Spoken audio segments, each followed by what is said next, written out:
Buenos días a todos. Vamos a leer en la carta de Pablo a Timoteo, por favor, en el Nuevo Testamento primeramente. Segunda Timoteo, capítulo 2 y versículo 15.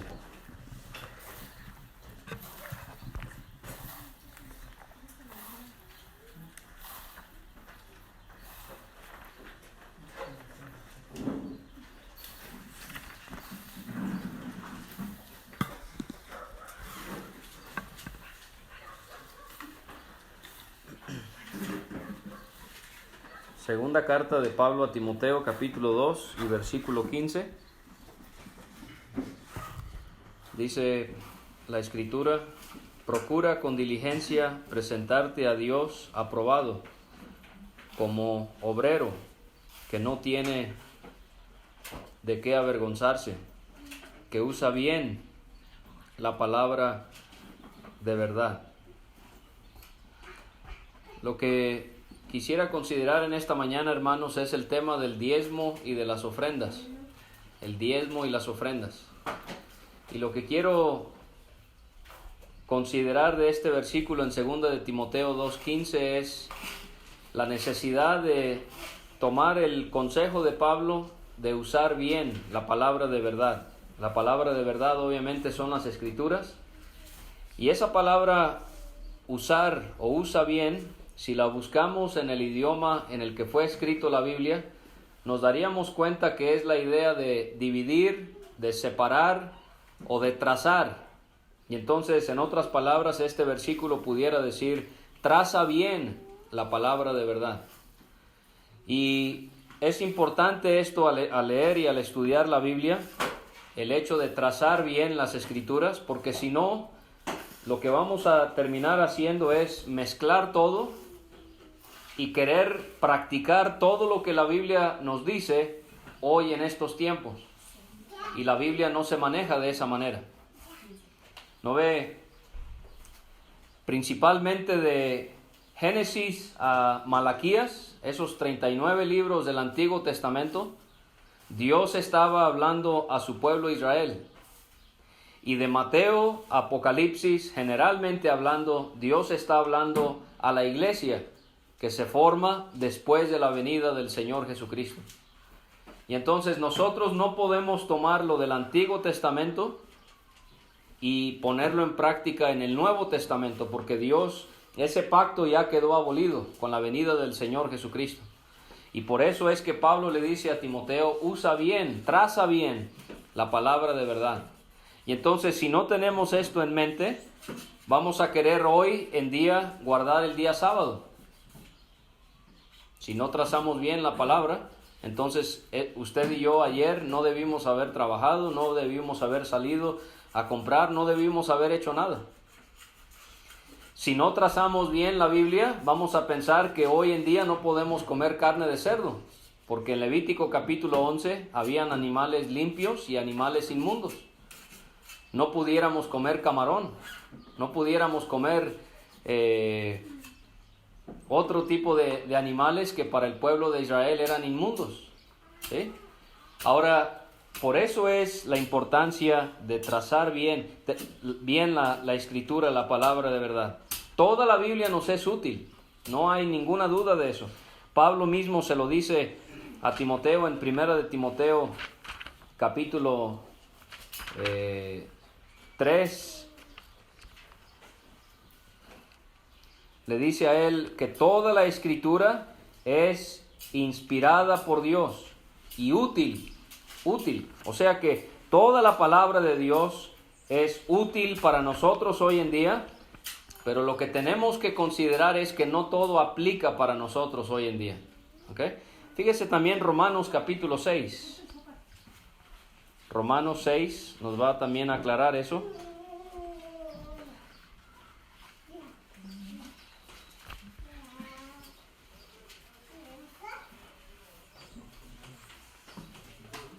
Romanos 6, versículo 14.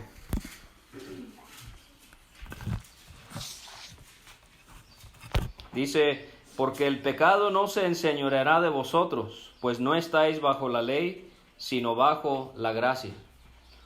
Entonces ese versículo claramente nos especifica que usted y yo no estamos ya bajo la ley de Moisés.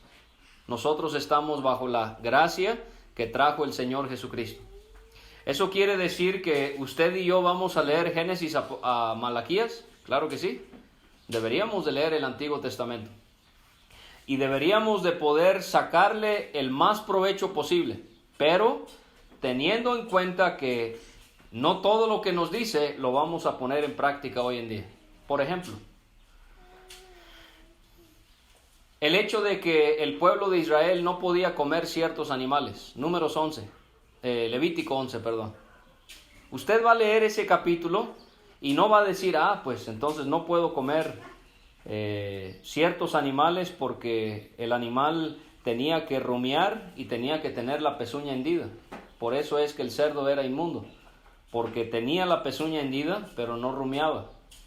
Por eso es que el israelita podía comer el cordero, porque tenía la pezuña hendida y rumiaba. Rumiaba es cuando el animal mastica, traga, lo vuelve a masticar, y así es un proceso en el sistema digestivo de algunos animales.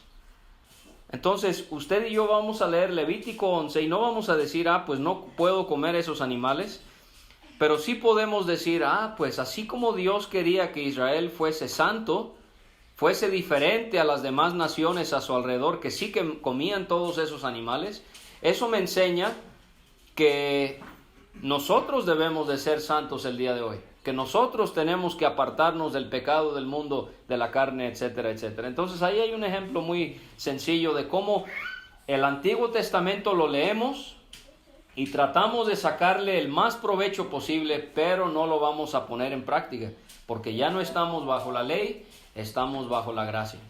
¿Ok? Entonces, con eso en mente, yo quiero que usted y yo estudiemos este tema del diezmo y de las ofrendas.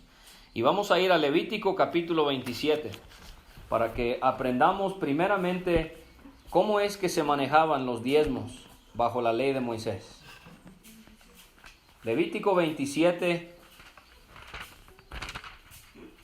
y vamos a leer versículo 30 al 34. Levítico 27, 30 a 34.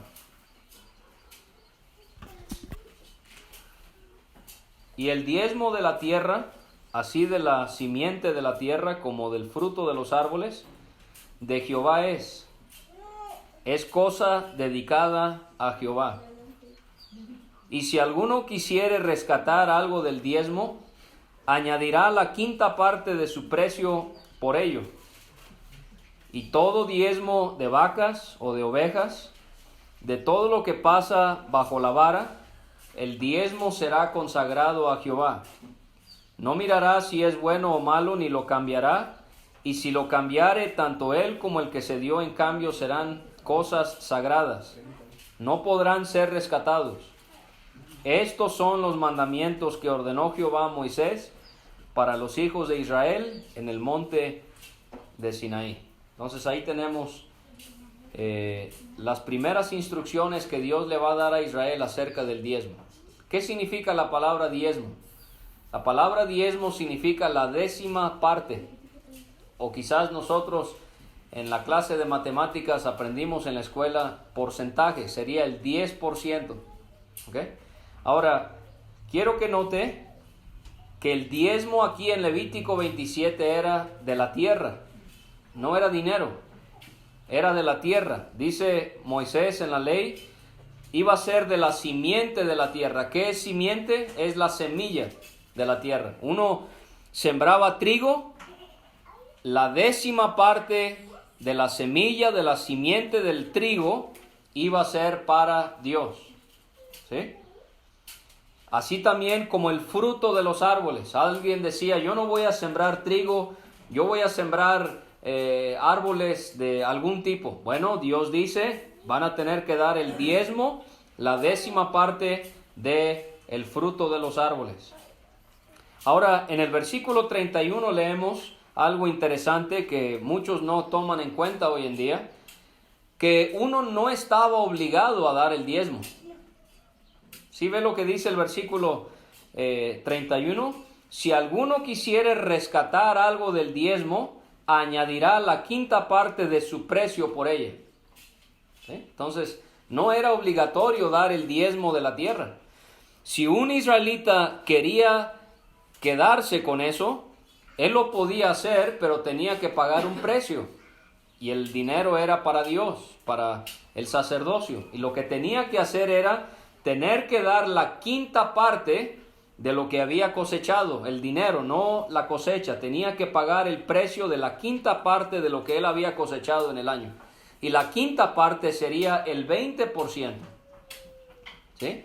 Entonces, si su cosecha valía 1,000 pesos, eso quiere decir que él iba a tener que ofrendar el precio, el 20% de esa cantidad que él había adquirido.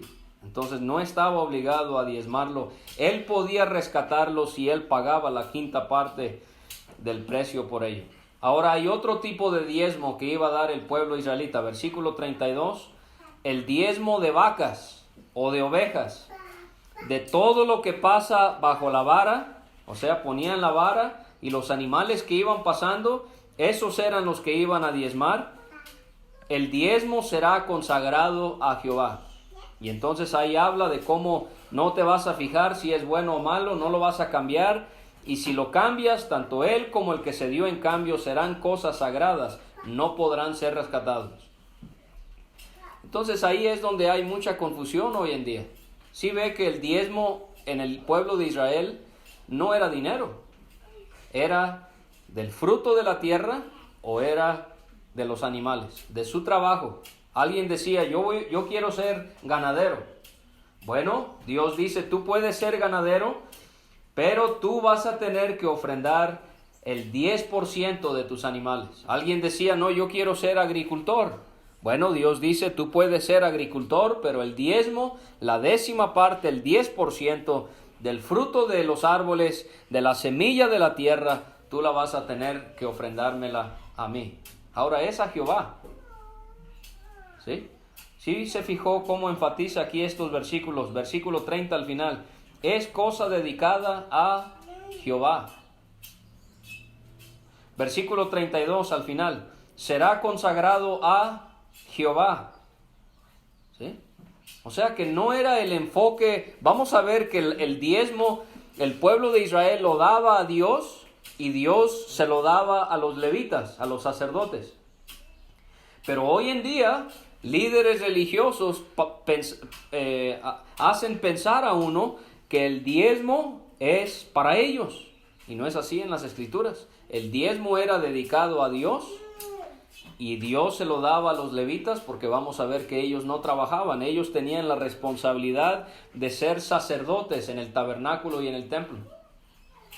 Pero lo que podemos aprender aquí, hermanos, es que no era dinero, era de sus bienes que iban a diezmar.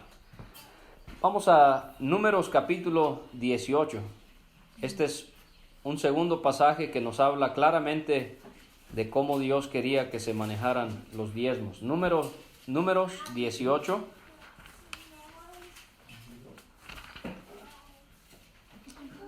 Ahora sí vamos a ver para quién iban a ser los diezmos.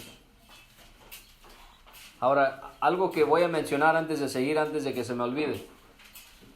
Lo que nos enseña Levítico 27 es que solamente los agricultores y los ganaderos eran los que diezmaban. ¿Sí? O sea, el que era costurero en el pueblo de Israel, al parecer no diezmaba. El que era carpintero, no diezmaba. Entonces ahí estamos viendo cómo no es como nos lo pintan. No es que todos diezmaban. Era solamente aquellos que manejaban ganado o manejaban agricultura. Ahora vamos a ver para quién era el diezmo. Versículo 21 de Números 18. He aquí, yo he dado a los hijos de Leví todos los diezmos en Israel por heredad, por su ministerio o su servicio, por cuanto ellos sirven en el ministerio del tabernáculo de reunión, y no se acercarán más los hijos de Israel al tabernáculo de reunión para que no lleven pecado por el cual mueran. Versículo 24, porque a los levitas he dado por heredad los diezmos de los hijos de Israel, que ofrecerán a Jehová en ofrenda por lo cual les he dicho, entre los hijos de Israel no poseerán heredad. Versículo 26, así hablarás a los levitas y les dirás, cuando toméis de los hijos de Israel los diezmos que os he dado, de ellos por vuestra heredad, vosotros presentaréis de ellos en ofrenda mecida a Jehová el diezmo de los diezmos. Entonces aquí encontramos en Levítico 27, el énfasis era que el diezmo era presentado a Dios. Números capítulo 18, Dios decía, esto va a ser para los levitas. Ellos no trabajan, ellos no pueden criar animales, no pueden cultivar la tierra porque están ocupados. Ser un sacerdote en el tabernáculo era sumamente exigente. Ellos trabajaban día y tarde. No tenían tiempo para cuidar animales o para cultivar la tierra, y Dios siempre remunera el servicio que nosotros le damos a Él. Y entonces Dios dice, el diezmo, el 10% del fruto de la tierra, del ganado que presenten, eso va a ser para los levitas. Y así es como ellos se mantenían. ¿Okay? Muy bien, vamos a pasar a Deuteronomio capítulo 12. Aquí vamos a ver otros aspectos del diezmo. Deuteronomio 12, versículo 6.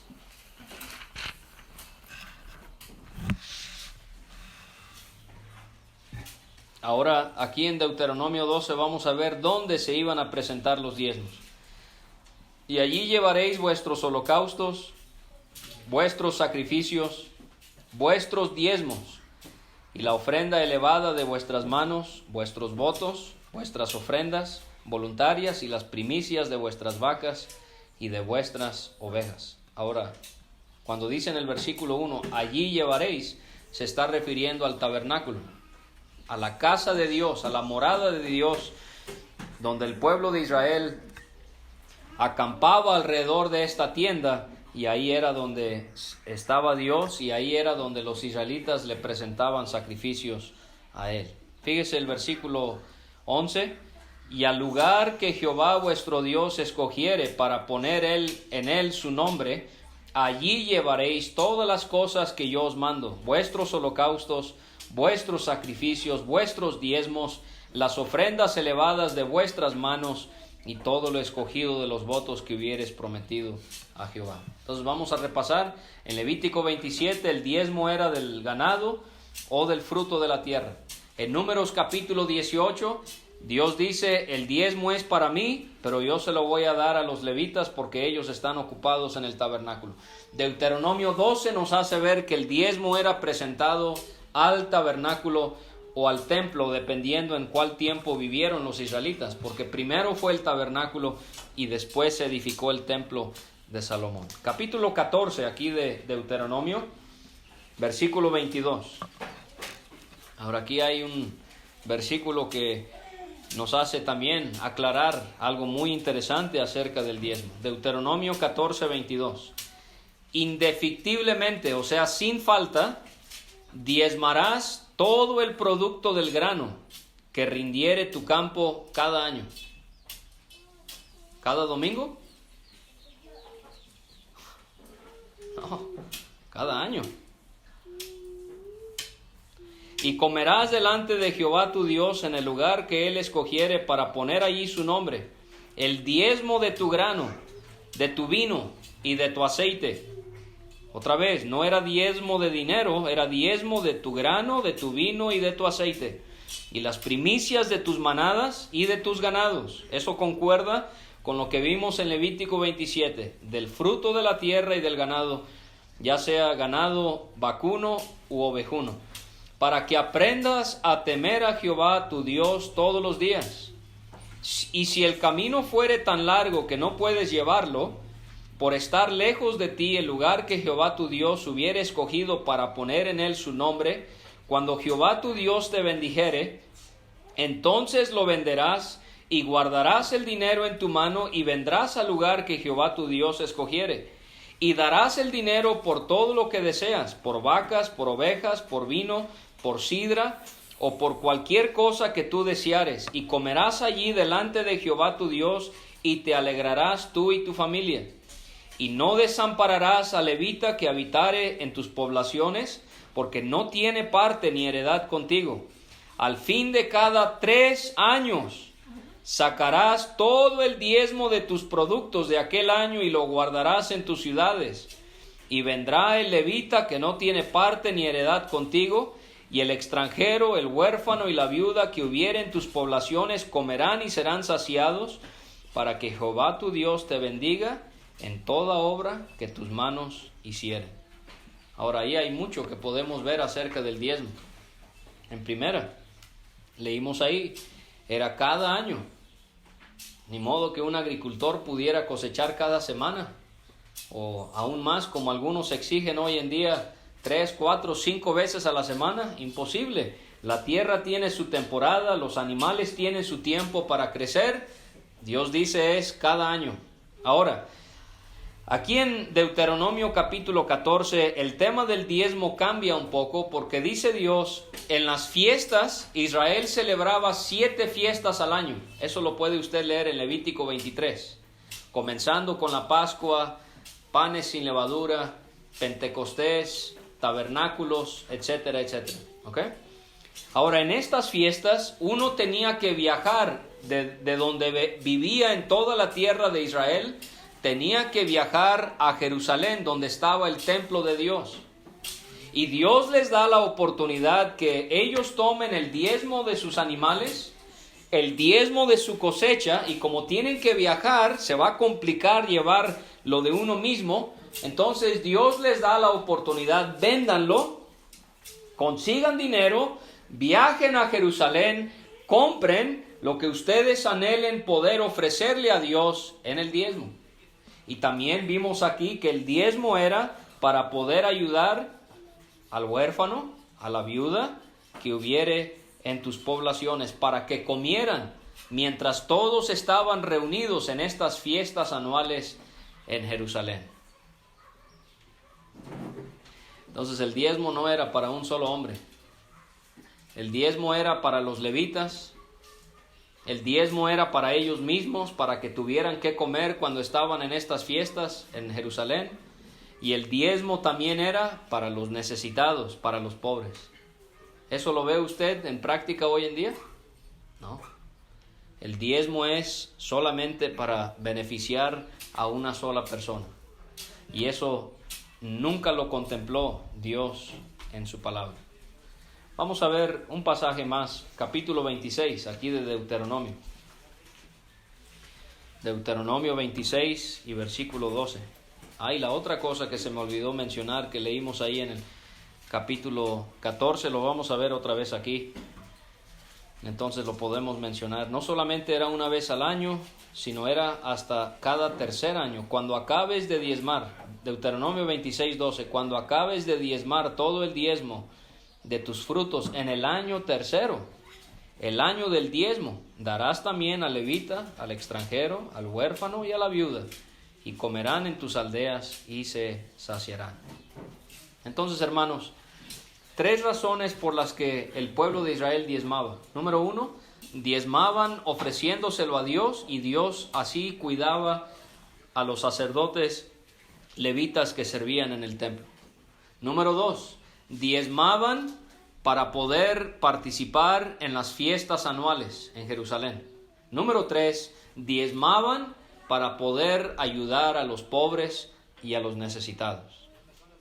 Entonces vamos a resumir eso. Vamos a tomar lo que la Biblia nos enseña y ver lo que hoy en día se enseña acerca del diezmo.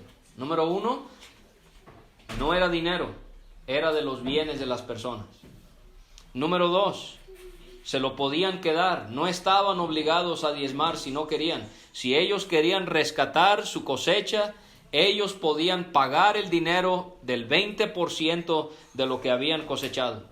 Número 3, no era cada semana, ni mucho menos varios días a la semana, era cada año y era cada tercer año que tenían que diezmar. Otra cosa es que no todos diezmaban, por lo que podemos leer en la ley de Moisés. Por lo que vemos en la ley de Moisés, diezmaban los ganaderos y los agricultores. Ahora, aquí está la pregunta del millón. Hoy, 16 de febrero del 2020, ¿deberíamos nosotros de seguir estos estatutos, estas ordenanzas de Dios en cuanto al diezmo? En la iglesia hoy en día sería correcto que nos reuniéramos y dijéramos: hermanos, hay que dar el diezmo. Necesitan decirme a mí cuánto ganan a la semana y me van a anotar el 10% de su salario. ¿Sería correcto que todos sepamos cuánto es que usted diezma? Bueno, creo que le vamos a dar el clavo en el ataúd para cerrar este tema del diezmo. Vamos a regresar a Levítico 27 y usted va a preguntarse, va a contestar la pregunta. Ya lo leímos este versículo, pero lo voy a volver a leer. Levítico 27, versículo 34. Y nos vamos a preguntar a quién está hablando Dios cuando Él le habla acerca del diezmo. Estos son los mandamientos que ordenó Jehová a Moisés para los hijos de Israel en el monte de Sinaí. ¿A quién le pidió Dios al pueblo de Israel que guardara el sábado? Dice este versículo: ordenó Jehová a Moisés para los hijos de Israel. ¿A quién le pidió Dios para que no comieran ciertos animales? A Israel. ¿A quién le pidió Dios que tenían que celebrar la fiesta de tabernáculos? A Israel. ¿A quién le pidió Dios que ofrecieran o dieran el diezmo? A Israel. Y la pregunta es: ¿usted y yo formamos parte de Israel?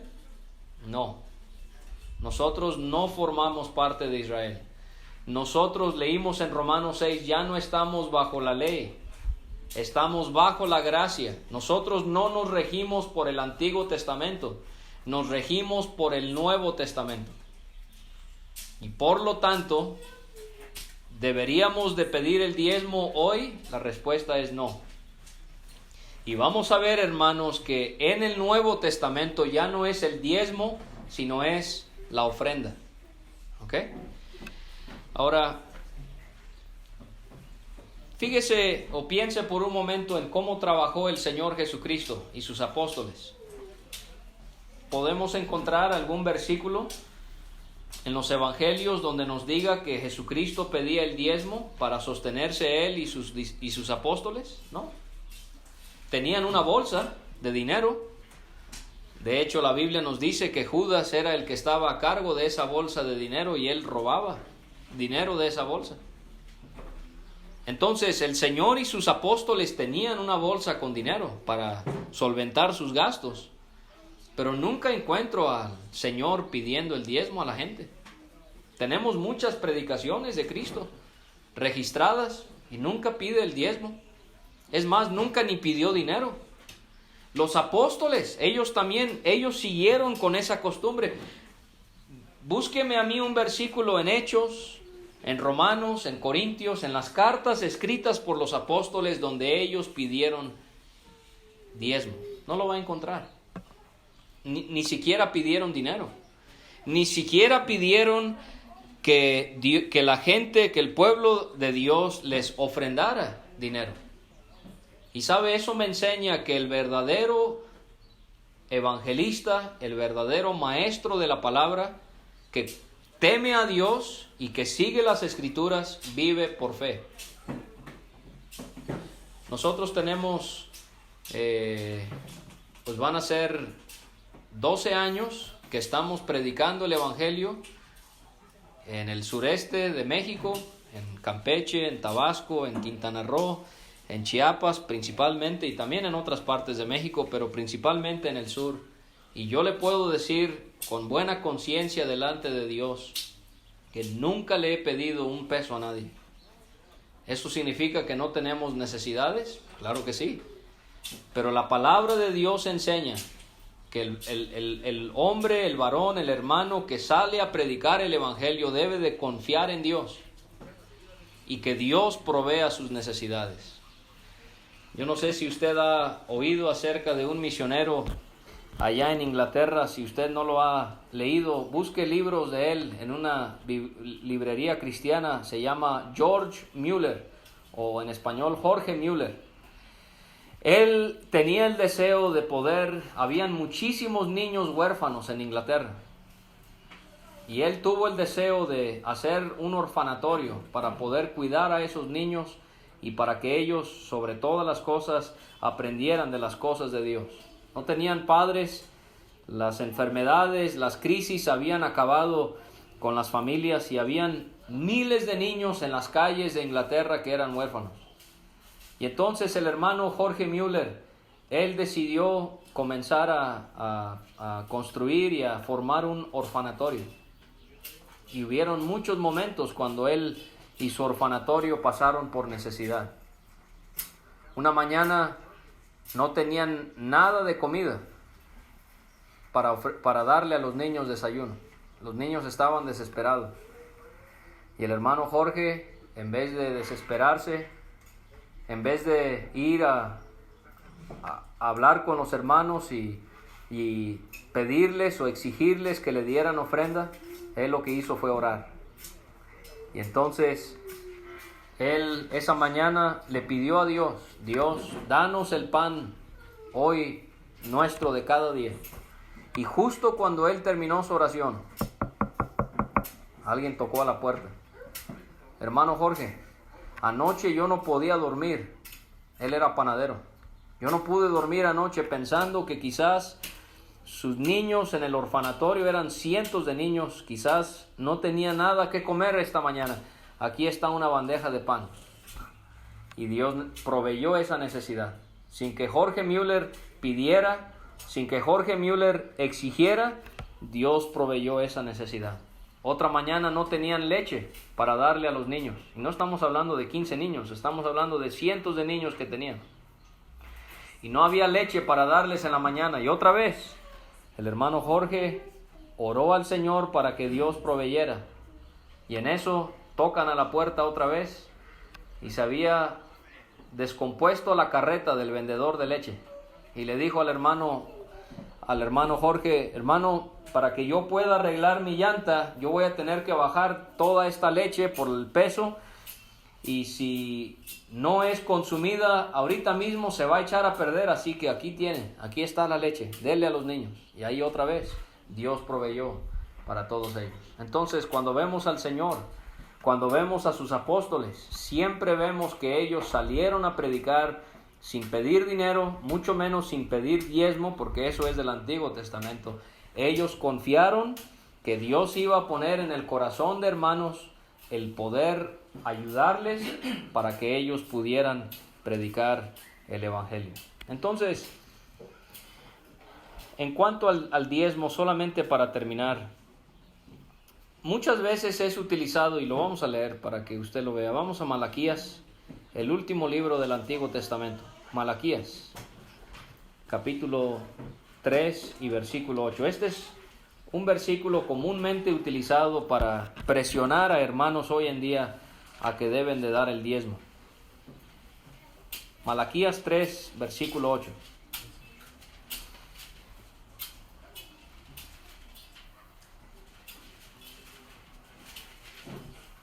¿Robará el hombre a Dios? Pues vosotros me habéis robado. Y dijisteis: ¿en qué te hemos robado? En vuestros diezmos y ofrendas.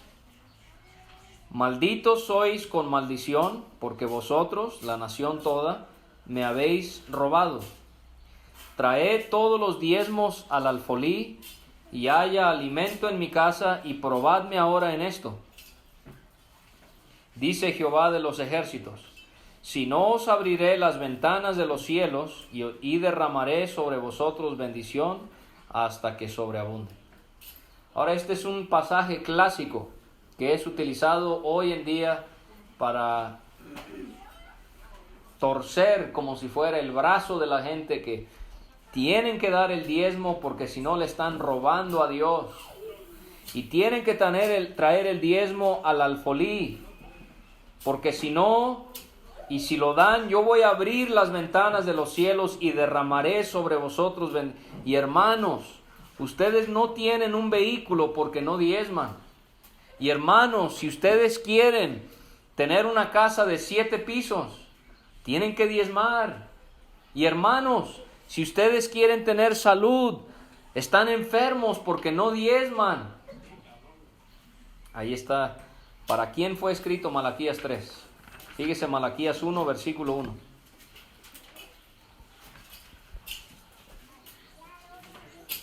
Profecía de la palabra de Jehová contra la iglesia. No habían iglesias en ese tiempo. Contra Israel. Entonces, ¿a quién va dirigido Malaquías, su profecía? A Israel. ¿Lo vamos a leer? Claro que lo vamos a leer, hermanos, y ojalá un día podamos estudiar la profecía de Malaquías.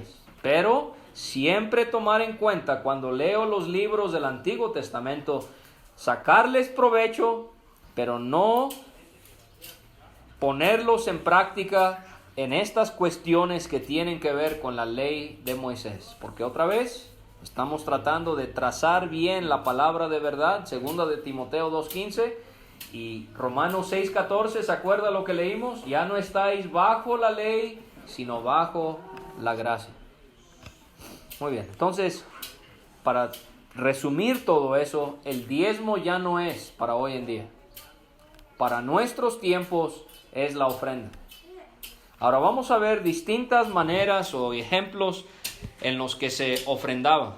Y vamos a hacer varias lecturas, pero para mí es muy importante que ustedes lo vean por sí mismos en la Biblia, porque es la palabra de Dios que nos debe convencer. Así que vayamos a Romanos 15, por favor.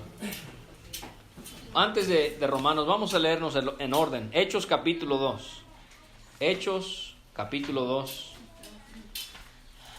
Siempre es bueno leer los pasajes en el orden en el que aparecen en la Biblia para que sea más fácil y no marear a los hermanos trayéndolos de aquí para allá, sino en orden. Hechos 2, versículo 45. Versículo 44.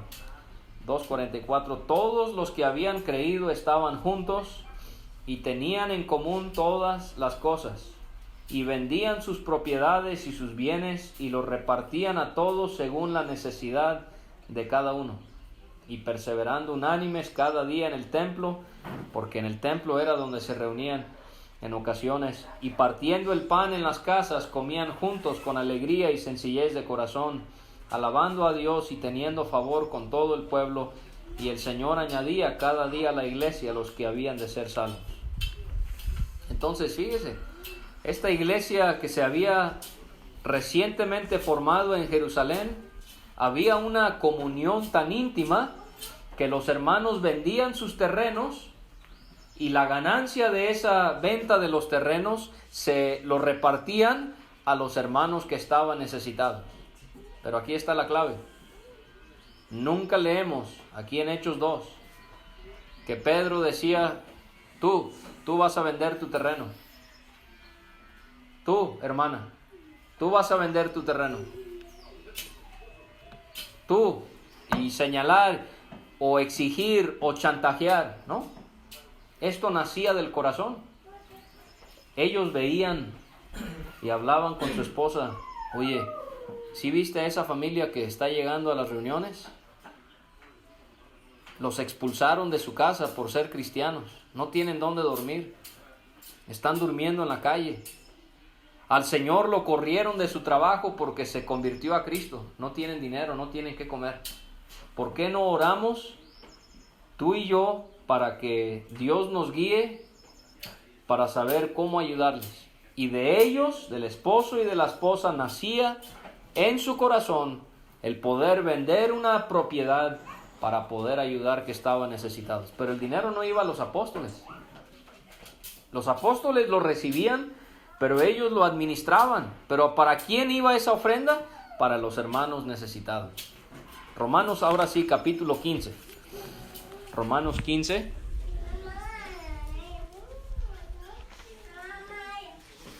Y versículo 25.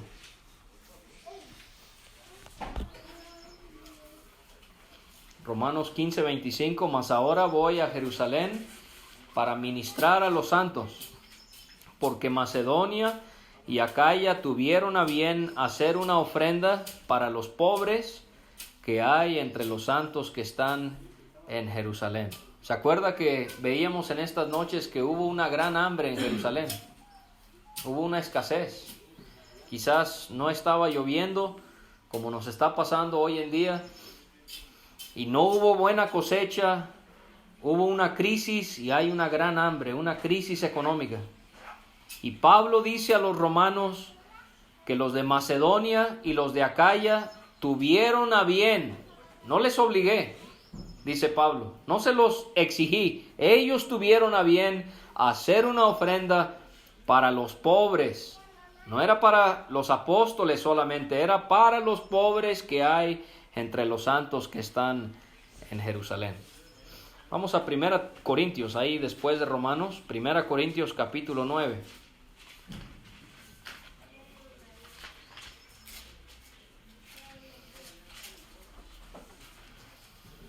1 Corintios 9, versículo 7.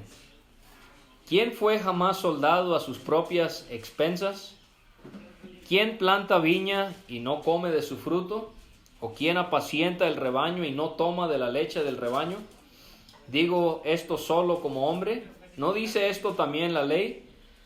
Porque en la ley de Moisés está escrito, no pondrás bozal al buey que trilla.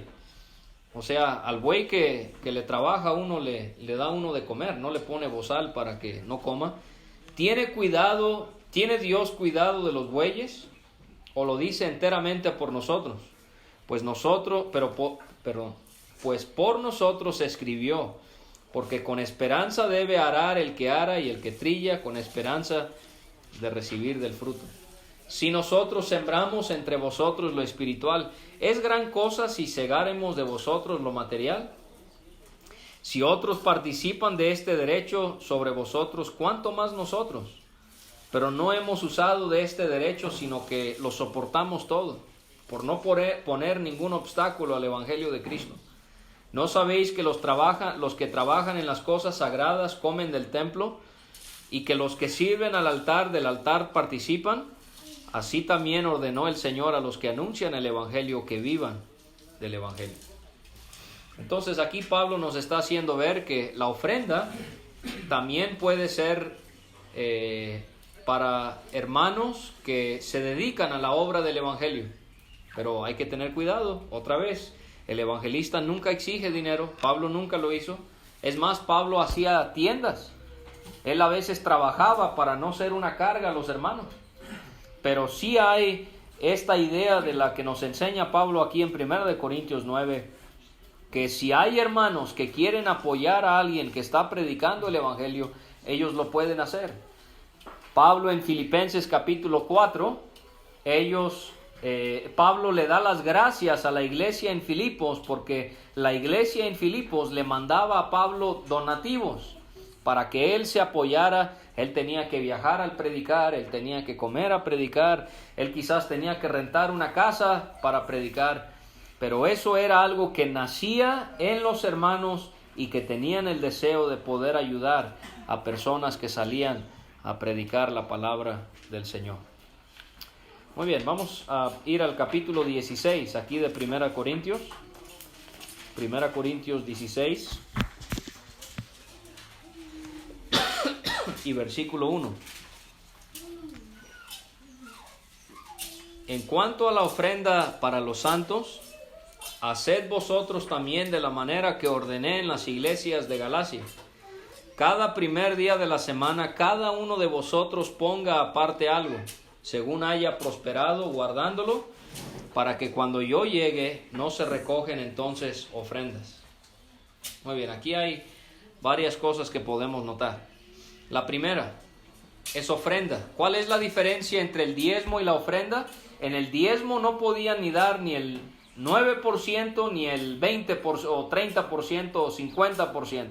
Tenían que dar el 10%. Pero en nuestros días nosotros damos la ofrenda. Y en la ofrenda no hay una cantidad exigida.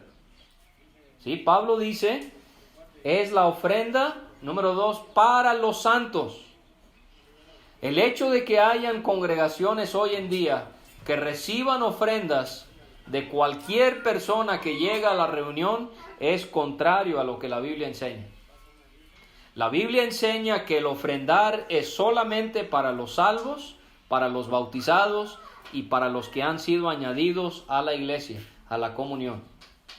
En 3 de Juan, versículo 7, porque no tiene más de un capítulo, por eso no dije capítulo, 3 de Juan, versículo 7, Juan dice que salieron sin tomar nada de los gentiles. Eso quiere decir que hoy en día nosotros no debemos aceptar ofrendas de alguien que aún no se ha convertido. No deberíamos de aceptar dinero o una ofrenda de alguien que aún no es miembro de la iglesia. Ese es un privilegio solamente para los miembros de la congregación. Y Pablo dice aquí que es la ofrenda para los santos. Eran los santos en Corinto que iban a enviar este donativo a hermanos en otro lugar. Ahora, otra cosa que podemos ver aquí en cuanto a la ofrenda, versículo 2, cada primer día de la semana. ¿Sí? Cada primer día de la semana. No martes, miércoles, jueves. Otra vez, hermanos, los talentos, las primicias, todo eso era Antiguo Testamento. En el Nuevo Testamento, Pablo dice, la iglesia se reúne el primer día de la semana para partir el pan, para celebrar la cena del Señor. Y por eso es muy bueno que desde ahora vayamos adquiriendo esa costumbre, que el domingo en la mañana venimos a la reunión, es un día especial para el Señor. Y dice Pablo, ese va a ser el día cuando ustedes van a recolectar las ofrendas. Ahora, ¿cómo vamos a ofrendar nosotros? Pablo dice, según haya prosperado. No es ya el diezmo, es según haya prosperado. Entonces, en esta semana que inicia hoy, quizás usted tiene varios gastos. Tiene que pagar esto, tiene que pagar aquello. Mi hijo que va a la escuela, o mi hija que estudia, o mi esposa se enfermó. Hay muchos gastos. Dios sabe que la ofrenda de esta semana quizás no va a ser como la ofrenda de la siguiente semana.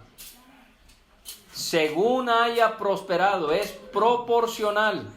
No es un porcentaje establecido, sino que es conforme me ha ido en la semana. Según haya prosperado, guardándolo para que cuando yo llegue no se recojan entonces ofrendas.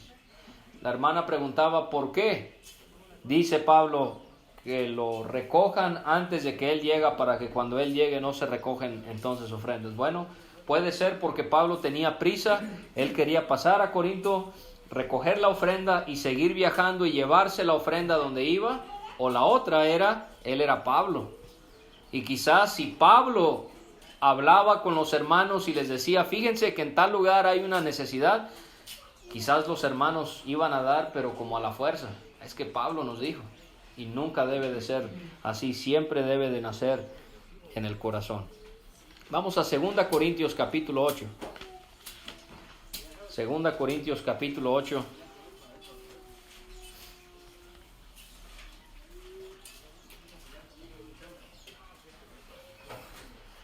Pues pudiéramos leer todo el capítulo 8 y 9, pero no lo vamos a hacer por el tiempo. Vamos a leer solamente algunos versículos. Versículo 9. Porque ya conocéis la gracia de nuestro Señor Jesucristo, que por amor a vosotros se hizo pobre siendo rico, para que vosotros en su pobreza fueseis enriquecidos. Entonces Pablo está diciendo, tengan eso en mente cuando ofrenden, que Cristo, el que era rico, se hizo pobre para que nosotros fuésemos enriquecidos. Vamos a saltarnos al versículo 15. Como está escrito, el que recogió mucho no tuvo más, y el que poco no tuvo menos. Entonces ahí vemos también la idea de poder dar lo que uno tiene. Y vamos a leer el 21. Procurando hacer las cosas honradamente, no solo delante del Señor, sino también delante de los hombres. Esto quiere decir, hermanos, que en el manejo de las ofrendas en una congregación debe haber suma transparencia. Yo le digo a los hermanos, hay que pecar de transparentes. ¿A qué me refiero? Nosotros animamos a las asambleas que se forman de hermanos en distintos lugares que cada mes se lleve una contabilidad de las ofrendas. ¿Para qué? Para que haya transparencia entre los hermanos.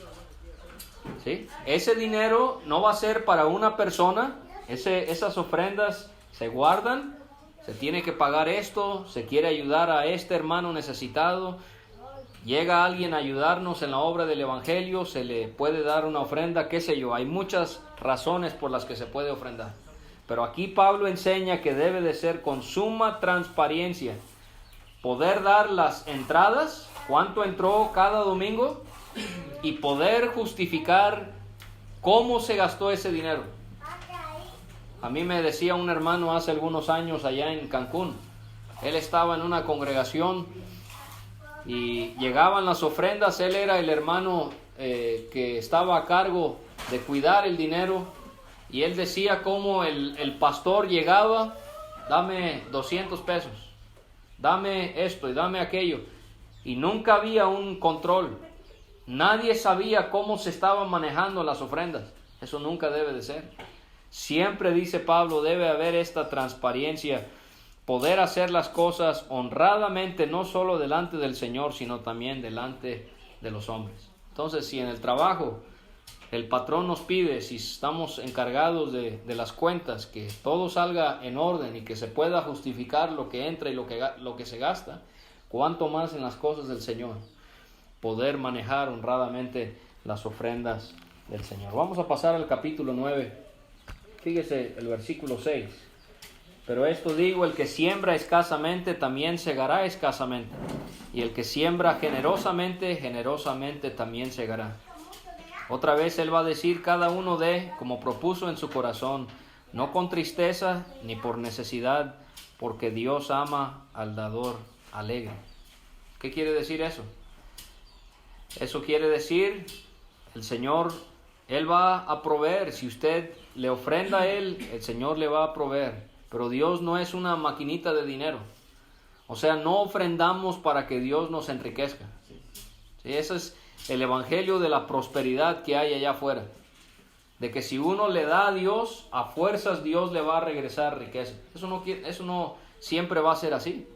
Pero lo que Dios sí promete es proveer, y lo que Él sí promete es recompensar lo que Él desea darnos. Pero aquí también debemos de dar como propusimos en nuestro corazón, sin que nadie nos diga cuánto.